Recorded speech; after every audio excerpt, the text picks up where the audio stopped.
Okay mga master, so welcome back ulit sa ating YouTube channel. So mabilis na kapito lang tayo. So bali dito tayo guys sa kwarto sa baba. Ayan.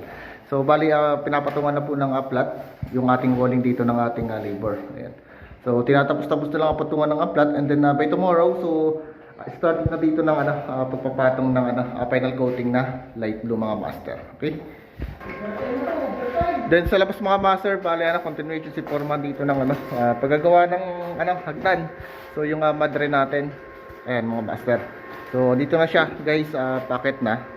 So ginawa lang dito, so nag-bone siya lang tubo rito mga master. Then yung bakal na sinabay natin sa buhos, so in-welding dito para matibay yung ating hagdan dito mga master. Ayan. So yung madre natin, then inuutay-utay na rin kayo ng i-full wave ni Foreman yung ating mga rito, 45. Ayan. So mga pinupull wave trend para may kasana natin. Ayan. Then sa labas mga master, so yung ginagawa ko rin continuation lang tayo ng pagta-tiling.